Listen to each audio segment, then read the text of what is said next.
শুনতে কি চাওয়ে তোমায় আবারও স্বাগত। এই সপ্তাহে রয়েছে শিবরাম চক্রবর্তীর মজার গল্প দেবতার জন্ম। গল্প পাঠে রয়েছি আমি, সঞ্জীব। বাড়ি থেকে বেরুতে প্রায়ই হোঁচট খাই।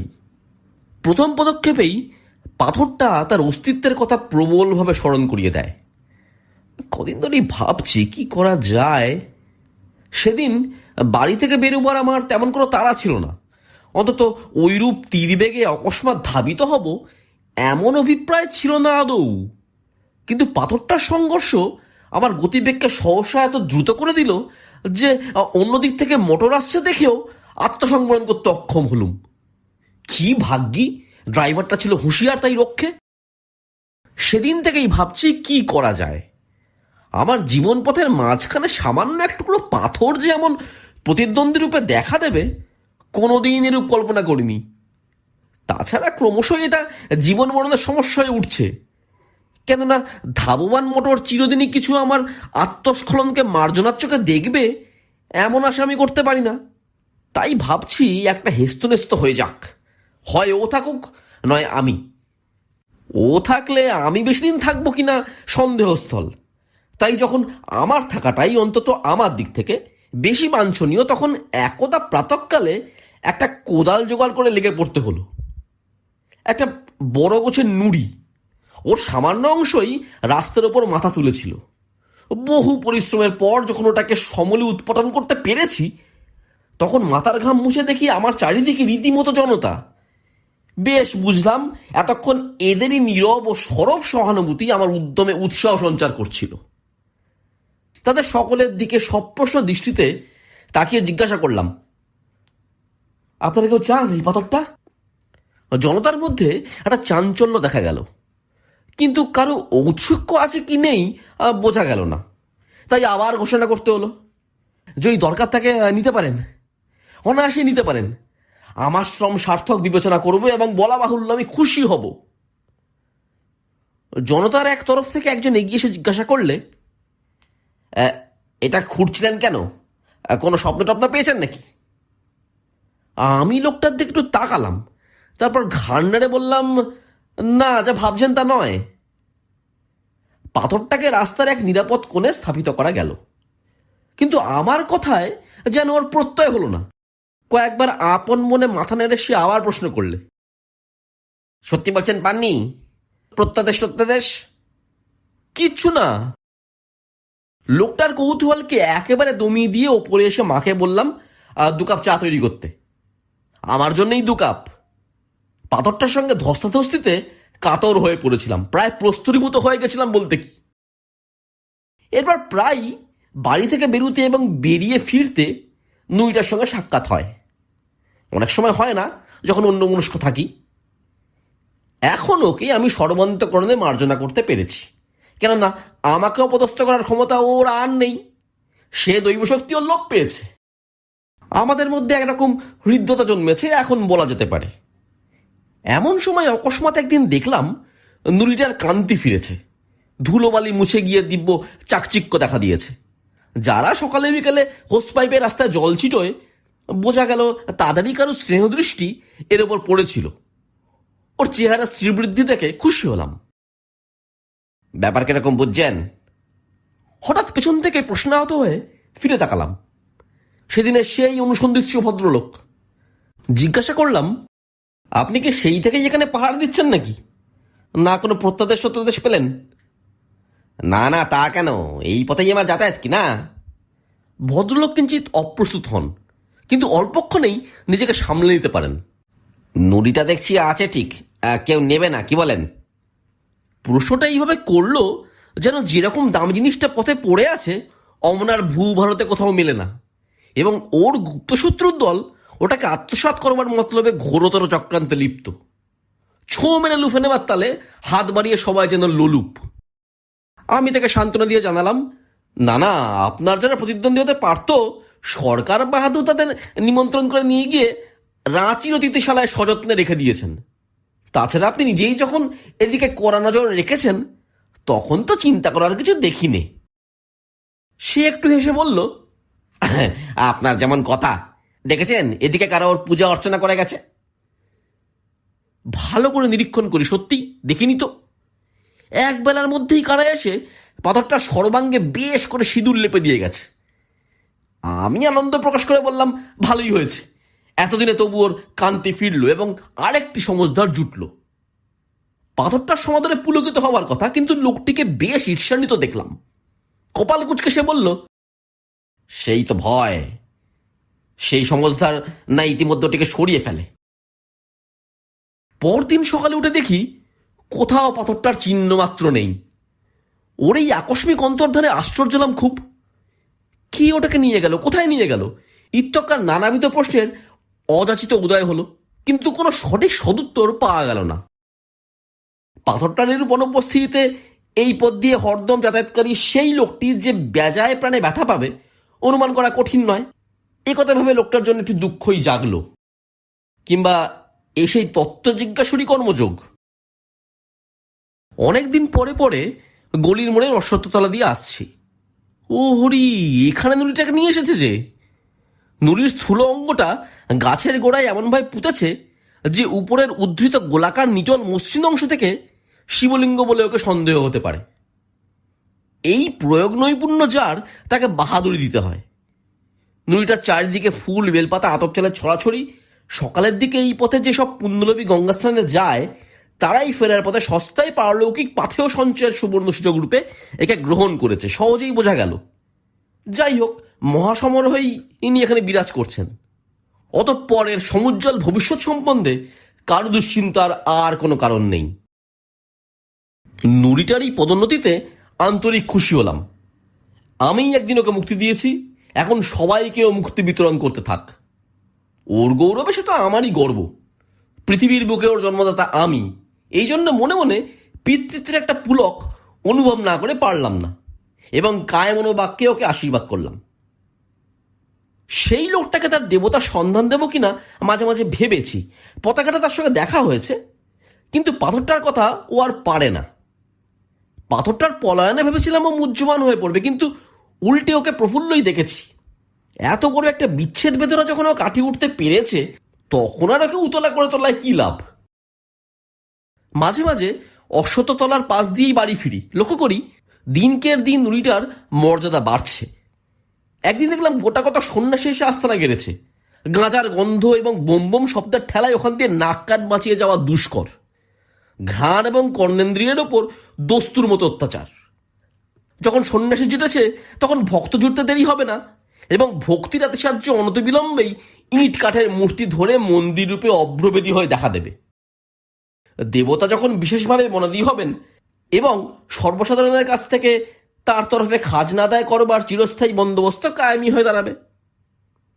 এর কিছুদিন পরে একটা চিনির কলের ব্যাপারে কয়েক মাসের জন্য আমাকে চাম্পারণে যেতে হলো। অশ্বত্থতলার পাশ দিয়ে গেলেও ভাবলাম যাবার আগে দেবতার অবস্থানটা একবার দেখে নিই। যা অনুমান করেছিলাম ঠিক তাই।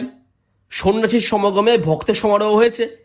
খানিকক্ষণ দাঁড়িয়ে ওদের আলাপ আলোচনা অনুসরণে যা বুঝলাম তার মর্ম এই যে ইনি হচ্ছেন ত্রিলোকেশ্বর শিব, সাক্ষাৎ স্বয়ম্ভু। একেবারে পাতাল ফুঁড়ে ফেপে উঠেছেন, এর তল নেই। অতএব এর উপযুক্ত সম্বর্ধনা করতে হলে এখানে একটা মন্দির খাড়া না করলে চলবে না।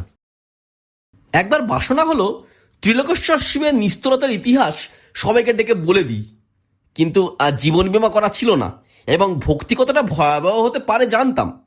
আর তাছাড়া ট্রেনেরও বিলম্ব বেশি নেই, ইত্যাদি বিবেচনা করেই নিরস্ত হলাম। সেই লোকটাকে খবর না দিয়ে দেখলাম ভালোই করেছি, কেননা যতদূর ধারণা হয় নুড়িটাকে নিয়ে গিয়ে প্রতিষ্ঠা করাই তার অভিরুচি ছিল। কিন্তু ইনি যে ভক্তের তোয়াক্কা না রেখেই স্বকীয় প্রতিভা বলে এবং সচেষ্টা ইতিমধ্যেই লব্ধ প্রতিষ্ঠা হয়েছেন, এই সংবাদে সে পুলকিত কিংবা মর্মাহত কি হতো বলা কঠিন। কয়েক মাস বাদে যখন ফিরলাম তখন অশ্বত্থতলার মোড়কে আর চেনাই যায় না। ছোটখাটো একটা মন্দির উঠেছে, শঙ্খ ঘণ্টার আর্তনাদে কান পাতা দায় এবং ভক্তের ভিড় ঠেলে চলা দুরূহ। কিন্তু সে কথা বলছি না, সবচেয়ে বিস্মিত হলাম সেই সঙ্গে আর একজনের আবির্ভাবে। কেবলমাত্র আবির্ভাব নয়, কলেবর পরিবর্তন পর্যন্ত দেখে। মন্দিরের চত্বরে সেই লোকটা, প্রথমত সেই আদি ও অকৃত্রিম উপাসক, গেরুয়া তিলক এবং রুদ্রাক্ষের চাপে তাকে এখন আর চেনাই যায় না। এ কি ব্যাপার? আমি গায়ে পড়ে প্রশ্ন করলাম একদিন। আগে এই দিনই শিবের সেবায়েত। লোকটা বিনীতভাবে জবাব দেয়, তা তো দেখতেই পাচ্ছি, দিব্যি বিনি পুঁজির ব্যবসা বাধা হয়েছে, এই জন্যই বুঝি পাথরটার ওপর অত করে নজর রাখা হচ্ছিল। শিলাখণ্ডের প্রতি ওর প্রীতিশীলতা যে অহেতুক এবং একেবারেই নিঃস্বার্থ ছিল না, এইটা জেনেই বোধ করি অকস্মাৎ ওর ওপর দারুণ রাগ হয়ে যায়, ভারী রূঢ় হয়ে পড়ি। কানে আঙুল দিয়ে সে বলল, অমন বলবেন না, পাথর কি মশাই, শ্রীবিষ্ণু সাক্ষাৎ দেবতা যে, ত্রিলোকেশ্বর শিব। উদ্দেশ্যে সে নমস্কার জানায়। আমি হেসে ফেললাম, ওর তল নেই না? এবার সে একটু কুণ্ঠিত হয়। সবাই তো বলে, তুমি নিজে কি বলো? ওরা তো বলে নিচে যতই কেন খুঁড়ে যাও না, টিউব কলের মতো শিবলিঙ্গ বরাবর নেমে গেছে। কিন্তু তোমার কি মনে হয়? কি জানি, তাই হয়তো হবে। কতদূর সেখন নেমেছে খুঁড়েই দেখাই না কেন একদিন? জিপ কেটে লোকটা বলল, ওসব কথা কেন, ওতে অপরাধ হয়, বাবা রাগ করবেন, উনি আমাদের জাগ্রত। বটে, কিরকম জাগ্রত শুনি? এই ধরুন না কেন, এবার তো কলকাতায় দারুণ বসন্ত, টিকে নিয়েই কিছু করে কিছু হচ্ছে না। হ্যাঁ বলো কি, মহামারী নাকি? জানতাম না তো। খবরের কাগজেই দেখবেন কিরকম লোক মরছে। কর্পোরেশন থেকে টিকে দেওয়ার ত্রুটি নেই, অথচ প্রত্যেক পাড়াতেই। কিন্তু আমাদের পাড়ায় এই পর্যন্ত কারু হয়নি দেবতার কৃপায়। আমরা কেউ টিকেও নিইনি, কেবল বাবার চন্নামৃত খেয়েছি। এই যদি জাগ্রত না হয়, তবে জাগ্রত আপনি কাকে বলবেন? এর কি জবাব দেব তা চিন্তা করবার সময় ছিল না। আগে একবার এই রোগে যা কষ্ট পেয়েছিলাম এবং যা করে বেঁচেছিলাম, তাতে বাবা ত্রিলোকনাথের মহিমা তখন আমার মাথায় উঠেছে। আমি এখন চললুম, আমাকে এক্ষুনি টিকা নিতে হবে, আরেকদিন এসে গল্প করব বলে আর মুহূর্ত মাত্র বিলম্ব না করে মেডিকেল কলেজের উদ্দেশ্যে ধাবিত হলাম। পথে এক বন্ধুর সাথে দেখা, দাঁড় করিয়ে এসে বললে, আরে কোথায় চলেছে এমন হন্যে হয়ে? টিকে নিতে। টিকে নিয়ে তো ছাই হচ্ছে, টিকে কিচ্ছু হয় না। তুমি বরং ভেরিওলিনাম 200 এক ডোজ খাওগে, কিং কোম্পানির থেকে, যদি টিকে থাকতে চাও। পরের সপ্তাহে আরেক ডোজ, তারপরে আর এক, ব্যাস নিশ্চিন্দি। টিকে ফেল করে চাকচার দেখা যায়, কিন্তু ভেরিওলিনাম নেভার। বলো কি, জানতাম না তো। জানবে কোত্থেকে? কেবল ফোড়াফুড়ি এই তো জেনেছ, অন্য কিছুতে কি আর তোমাদের বিশ্বাস আছে? আমি হোমিওপ্যাথি প্র্যাকটিস ধরেছি, আমি জানি। বেশ, তাই খাচ্ছি না হয়। কিং কোম্পানিতে গিয়ে এক ডোজ 200 শক্তির ভেরিওলিনাম গলাধ্যকরণ করলাম। যাক, এতক্ষণে অনেকটা স্বচ্ছন্দ হওয়া গেল, হালকা হতে পারলাম। এরপরেই পথ দিয়ে উপরি একটা শবযাত্রা গেল। নিশ্চয়ই এরা বসন্ত রোগেই মরেছে। কি সর্বনাশ ভাবতেও গা শিউড়ে ওঠে। ওদের থেকে এইভাবে কত লক্ষ লক্ষ না বীজাণু আকাশে বাতাসে ছড়িয়ে পড়ছে। ভেরিওলিনাম রক্তে পৌঁছতে না পৌঁছতেই এতক্ষণে এইসব মারাত্মক রোগাণুর কাজ শুরু হয়ে গেছে নিশ্চয়ই। হাত পা সিটিয়ে আমার সমস্ত শরীর অবসন্ন হয়ে আসে। এই বিপদসংকুল বাতাসের নিঃশ্বাসিতেও আমার কষ্ট হয়। অতি সংক্ষিপ্ত এক টুকরো প্রাচীর পত্রে বিখ্যাত এক বসন্ত চিকিৎসক কোন এক কবিরাজের নাম দেখলাম। হোমিওপ্যাথি করা গেছে, কবিরাজই বা বাকি থাকে কেন? যে উপায়ই হোক, সবার আগে আত্মরক্ষা। বিজ্ঞাপিত ঠিকানায় পৌঁছতেই দেখলাম কয়েকজন মিলে খুব ধুমধাম করে প্রকাণ্ড এক শিলে কি যেন বাড়ছেন। কবিরাজকে আমার অবস্থা বলতেই তিনি আঙুল দিয়ে দেখিয়ে বললেন, ওই যে বাটা হচ্ছে কন্টিকারের শিকড়, বেটে খেতে হয়। ওর মতো বসন্তের অব্যর্থ প্রতিষেধক আর কিছু নেই মশাই। ব্যবস্থা মতো তাই একতাল খেয়ে নিয়ে একটা রিক্সা থেকে উঠে বসা গেল। গায়ে যেন জোর পাচ্ছিলাম না, মাথাটা ঝিমঝিম করছিল, জ্বর জ্বর ভাব। বসন্ত হবার আগে কি এইরকমই হয় নাকি? বাড়ি ফিরে মাকে বললাম, আজ আর কিছু খাবো না মা, দেহটা ভালো নয়। উদ্বিগ্ন মুখে মা বললেন, কি হয়েছে তোর? হয়নি কিছু, আর বোধহয় হবে। বসন্ত বালাই ষাট বলতে নেই, তা কেন হতে যাবে? এই হর্তুকি টুকরোটা হাতে বাঁধ দেখি। আমি 30 বছর ধরে বাঁধছি। এই হাতে কত বসন্ত রোগেই তো ঘাটলাম, সেবা করলাম, কিন্তু বলতে নেই এই জোরে কোনোদিন হাম পর্যন্ত হয়নি। নে ধর এটা তুই। মা তার হাতের টাকাটা খুলে দিলেন। 30 বছরে একবারও হয়নি তোমার? বলো কি? দাও দাও, তবে এতক্ষণ বলনি কেন? কিন্তু এই এক টুকরে কি হবে, রোগ যে অনেকটা এগিয়ে গেছে। আমাকে আস্ত একটা হর্তুকি দাও, যদি তাতে আটকায়। হর্তুকি তো বাঁধলুম, কিন্তু বিকেলের দিকে শরীরটা বেশ ম্যাচ করতে লাগলো। নিজেকে রীতিমতো জর্জরিত মনে হলো। আয়না নিয়ে ভালো করে পর্যবেক্ষণ করলাম, মুখেও যেন দু একটা ফুসকুড়ির মতন দেখা দিয়েছে। নিশ্চয়ই বসন্ত। তবে আর বাঁচন নেই। মাকে দেখালাম। মা বললেন, মার অনুগ্রহ না, ব্রণ। আমি বললাম, ব্রণ নয়, নিতান্তই মার অনুগ্রহ। মা বললেন, অলক্ষণের কথা মুখে আনিস নে, ও কিছু না, সমস্ত দিন ঘরে বসে আছিস, একটু বাইরে গিয়ে বেরিয়ে আয় না। এরকম দারুণ ভাবনা মাথায় নিয়ে কি বেড়াতে ভালো লাগে? লোকটা বলছিল ওরা সবাই চরণামৃত খেয়ে নিরাপদে রয়েছে, আমিও তাই খাবো নাকি? হয়তো বা চরণামৃতের বীজাণুধ্বংসী কোনো ক্ষমতা আছে, নেই যে তা কে বলতে পারে। হ্যাঁ, ওর যেমন কথা, ওটা স্রেফ অ্যাক্সিডেন্ট। কলকাতার সব বাড়িতেই কিছু আর অসুখ হচ্ছে না। তাছাড়া মনের জোরে রোগ প্রতিরোধের শক্তি জন্মায়। মারিরও যেখানে মার, সেই মনের জোরই ওদের পক্ষে একটা মস্ত সহায়। কিন্তু এই যৎসামান্য পাথরটাকে দেবতাজ্ঞান করবার মতন বিশ্বাসের জোর আমি পাবো কোথায়? এসব যা তা না করে সকালে টিকে নেওয়াই আমার উচিত ছিল। হয়তো তাতে আটকাতো। এখনই গিয়ে টিকেটা নিয়ে ফেলবো নাকি? টিকে নিলে শুনেছি বসন্ত মারাত্মক হয় না, বড় জোর হাম হয়ে দাঁড়ায়। আর হামে তেমন ভয়ের কিছু নেই, ও তো শিশুদের হামেশাই হচ্ছে। না, যাই, মেডিকেল কলেজের দিকেই বেরিয়ে পড়ি। টিকে নিয়ে অশততলার পাশ দিয়ে ফিরতে লোকটার সকালের কথাগুলো মনে পড়ল। হয়তো ঠিকই বলেছে সে।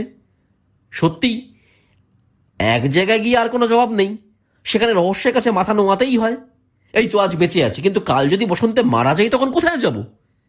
শেক্সপিয়ারের সেই কথাটা, সেই স্বর্গমর্ত হরাশীয় একাকার করা বাণী, না, একেবারে ফেলনা নয়। এই পৃথিবীর, এই জীবনের শুধু নক্ষত্রলোক এবং তার বাইরেও বহুধা বিস্তৃত অনন্ত জগতের কতটুকুই বা আমরা জানি? কটা ব্যাপারেরই বা বৈজ্ঞানিক ব্যাখ্যা দিতে পারি? যতই বিজ্ঞানের দোহাই পারি না কেন, শেষে সেই অজ্ঞাতার সীমান্তে এসে সব ব্যাপারীকেই নতমুখে চুপ করে দাঁড়াতে হয়। মন্দিরের সম্মুখ দিয়ে আসতে ত্রিলোকনাথের উদ্দেশ্যে দণ্ডবত জানালাম। মনে মনে প্রার্থনা করলাম, বাবা, আমার মূলতা মার্জনা করো, মহামারীর কবল থেকে বাঁচাও আমাকে এই যাত্রা।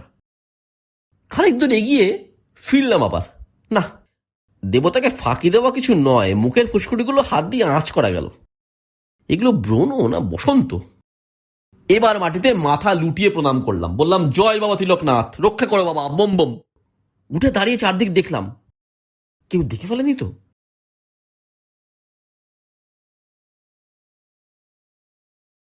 গল্প কেমন লাগলো জানাতে ভুলো না।